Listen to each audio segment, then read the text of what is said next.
Pour la prochaine heure, vous écoutez Samedi de lire avec Amélie Boivin-Enfield. Bonjour tout le monde, bienvenue à l'émission Samedi de lire et cette semaine, j'ai le grand bonheur de recevoir l'auteur Elsa Pépin. Bonjour Elsa, Bonjour. Comment vous allez? Ça va très bien, merci. Et j'ai envie de vous présenter aux auditeurs. Alors, vous êtes une passionnée de mots depuis l'adolescence. Oui. Vous avez fait une maîtrise en littérature française du 18e siècle. Oui, à l'Université McGill. Et c'est un livre en fait, c'est à la recherche du temps perdu de Proust qui vous a donné vraiment envie de faire une maîtrise en littérature. Oui, vous êtes bien renseignée. Bien renseigné. Et vous avez travaillé comme recherchiste, chroniqueuse. En ce moment, vous êtes animatrice de Rature Ellie, qui est une émission sur le web. Oui, qui est aussi maintenant diffusée sur Belle Locale, la chaîne de Belle. Donc, on a un diffuseur à la télé. Wow! Et vous avez lancé co-directrice du collectif Amour Libertinage pour les trentenaires qui était lancé en 2011. Oui. C'était un collectif de nouvelles, donc 15 auteurs qui avaient écrit sur l'amour au 21e siècle. C'était vraiment très, très, très diversifié. C'était très intéressant comme projet. Mais comment est venue l'idée, justement, de faire un collectif avec des trentenaires, justement, sur l'amour? Ben moi, en fait, à la base, j'aime beaucoup me réfléchir à la mythologie et je trouve qu'il y a comme, par rapport à l'amour aujourd'hui, une nouvelle mythologie. On a des nouvelles façons d'aborder l'amour, les relations. Souvent, on va vivre plusieurs relations dans notre vie, puis j'avais envie de découvrir par l'imaginaire de plusieurs écrivains, c'est quoi nos nouveaux mythes, en quelque sorte? C'est quoi nos nouveaux repères ou l'absence de repères parfois.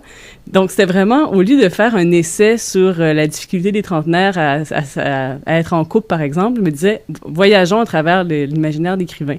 Puis c'était vraiment intéressant parce que ça se promenait un peu partout, mais il y avait quand même des thèmes récurrents, communs. Il y avait vraiment une ligne de pensée, finalement, qui se dessinait au final, là.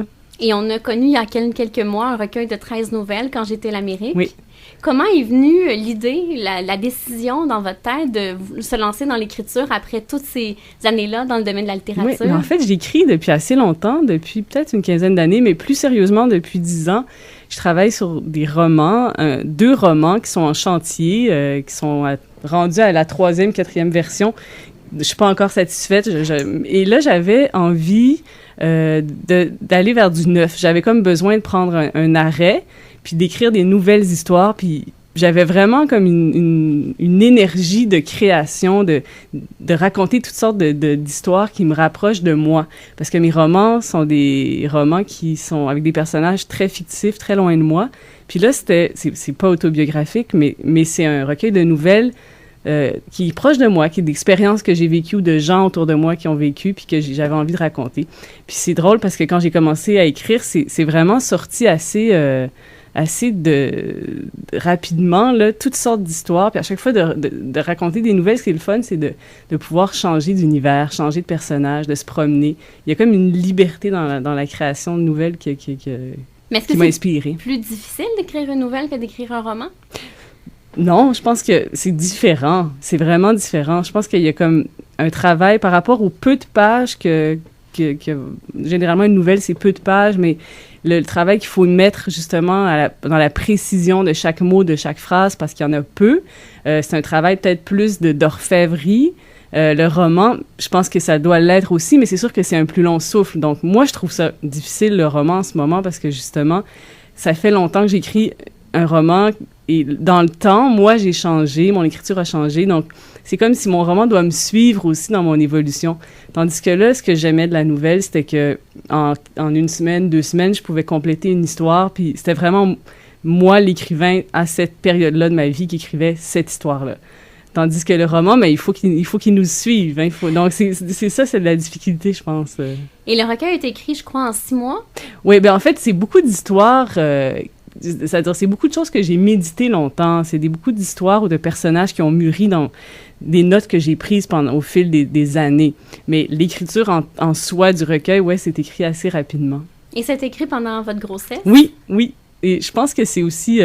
ça a correspondu avec un moment où j'ai pris un arrêt dans ma carrière professionnelle de journaliste. J'ai vraiment tout arrêté. Pour écrire, j'avais vraiment cette envie-là. Puis ça a été aussi un moment où je me suis retirée à la campagne. Puis c'était vraiment je trouve que d'être enceinte aussi, c'est comme, il y a une autre création en nous-mêmes, là, je sais pas, c'était un état tout à fait propice, là, pour moi. Je sais qu'il y a des filles qui sont très fatiguées puis que ça marche pas, là. Énergie nouvelle. Oui, moi, c'était ça, oui. Wow! Ouais. Et comment ça a été de travailler avec Tristan Malavoie? Ah, ben, c'est vraiment bien. Mais je le connaissais déjà, on a travaillé au Journal Voir ensemble, mais c'était totalement différent. Mais c'est vraiment un regard, un œil très, très que j'aime beaucoup. Tristan, il est très... t'as travaillé sur le détail, puis ce qui était intéressant, d'ailleurs, je voulais lui dire quand je vais le voir, c'est que depuis, je retrouve des conseils qu'il m'a donnés dans l'écriture de ce recueil-là. On dirait qu'il m'accompagne encore maintenant quand j'écris.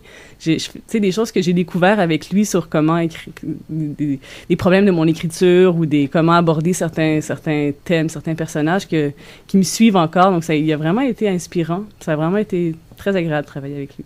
Et le titre du roman, du recueil, en fait, Quand j'étais l'Amérique, Oui. il y a une nouvelle qui s'appelle comme ça. Oui. Est-ce que ça a une valeur un peu plus autobiographique Oui. que les autres? C'est la seule qui est vraiment plus autobiographique. J'ai pas changé beaucoup de choses parce que ma mère est française, donc je raconte quand j'allais tous les étés en France le choc culturel, et bêtement, là, mais aussi cette espèce d'impression où il fallait que je représente le Québec, le Canada ou l'Amérique. Puis là, c'est un peu une boutade, mais c'est parce que c'est vraiment... On me demandait comment ça se passe là-bas, en Amérique, puis j'avais l'impression de devoir porter le poids de cette identité sans trop savoir ce que ça représentait pour moi. Il y avait une sorte de déchirement identitaire que j'ai vécu longtemps. Puis c'est cette idée aussi, quand on projette sur nous certaines idées, certaines images, puis ça revient dans d'autres nouvelles aussi du recueil. C'est pas mal quelque chose qui m'intéresse, qui me fascine, que j'aime raconter. Comment est-ce que on peut être quelqu'un d'autre dans les yeux de la personne devant nous. Mm-hmm. Puis on n'a pas l'impression de correspondre à l'idée que l'autre se fait de nous. Donc, la nouvelle, entre autres, La mère de l'empereur, justement, c'est un gars la fille tombe amoureuse de lui parce qu'il y a un nom d'empereur. Puis, alors, pour lui, ça n'a rien à voir avec ce qu'il est. Mais c'est un peu ça. Quand j'étais à l'Amérique, c'est donc vraiment une histoire autobiographique. Et ça parle beaucoup de liberté dans le recueil, de Oui. famille, d'amour. Oui, mais je pense qu'un des thèmes rassembleurs, c'était la désaffiliation, en fait. Les personnages qui cherchent une famille, qui ont souvent une perte de repère ou une déception par rapport à leur famille d'origine. Je pense que dans le monde aujourd'hui, c'est souvent plus important de se trouver une famille à nous. Il faut se la construire souvent parce qu'on vit dans un monde quand même assez individualiste où les valeurs familiales, les institutions qui nous soutenaient, qui nous tenaient ensemble sont quand même beaucoup moins fortes, voire absentes. Donc, il faut, je pense, de plus en plus aujourd'hui, puis se trouver sa propre place. Puis mes personnages sont souvent des gens qui cherchent leur place. J'aime bien les personnages qui sont en suspens un peu, qui cherchent leur liberté. Puis par rapport à, justement, ce thème de la liberté qui est très présent, je remarque souvent qu'il y a des gens qui me paraissent très libres, très flamboyants, parce qu'ils font ce qu'ils veulent dans la vie. Puis finalement, au fil du temps... Quand on les connaît plus. Oui, puis là, je fais, dans le fond, je pense que la vraie liberté, c'est un cheminement. Je pense que de faire ce qu'on veut, ça nous mène pas forcément à quelque chose de très libre. On est peut-être prisonnier de d'autres choses, d'une envie de faire n'importe quoi parce qu'on veut pas réfléchir, par exemple. J'ai beaucoup de personnages qui ont l'air très forts, très beaux, très, très flamboyants, puis qui finalement, c'est pas eux qui s'en sortent le mieux. Je m'intéresse beaucoup aux gens qui ont des profils bas, puis qui... oui, parce que souvent, ils ont une vie intérieure ou un cheminement qui est d'autant plus riche, qui est pas facile, qu'il y a beaucoup d'obstacles. Mais c'est plus riche pour un auteur aussi, oui. quand on a des personnages comme ça. Oh, oui, c'est sûr. Moi, c'est eux qui m'intéressent. Puis justement, là, qui se cherchent, par exemple, la dernière nouvelle, c'est La République des fantômes, personnage qui se cherche une place puis qui finit par la trouver dans la forêt. C'est une image qui est quand même récurrente dans le recueil, dans mon imaginaire. Je pense qu'on peut se trouver des semblables là où on pense même pas que ça nous ressemble. Je pense que c'est bien de s'ouvrir justement à d'autres possibilités, d'autres familles qu'on se construit, qu'on s'imagine. Et pour préparer notre entrevue, je lisais que vous aviez dit que vous trouviez que les femmes québécoises étaient dures avec les hommes à certains moments. Oui. C'est quelque chose que j'ai remarqué.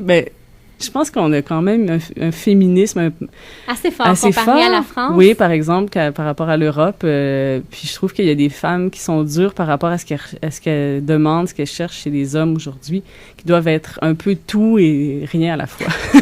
On veut qu'ils soient romantiques, qu'ils soient sensibles, qu'ils soient en même temps des hommes virils, tout ça. Puis je pense que pour les hommes aujourd'hui, c'est difficile de se trouver un équilibre, de comprendre. Sur quel pied danser. Ouais, je pense que oui, j'ai beaucoup d'amis garçons, de gens dans mon entourage qui je remarque là, que c'est pas évident de comprendre les désirs de la femme. Puis je pense que c'est d'autant plus difficile que la femme est de plus en plus exigeante là. En tout cas, c'est quelque chose que je remarque. Oui. Et Elsa, j'aimerais ça qu'on prenne le temps de parler d'un prochain ouvrage qui sort bientôt, qui sort le 20 août, un ouvrage qui s'adresse cette fois-ci aux adolescents. Oui, c'est un recueil de nouvelles qui s'appelle 9 bonnes nouvelles d'ici et une bonne nouvelle d'ailleurs. Moi, c'est ma première expérience en littérature jeunesse, donc j'ai écrit une histoire pour les jeunes. Puis c'est un recueil donc dirigé par Jennifer Tremblay aux éditions de La Bagnole. On est donc 9 auteurs.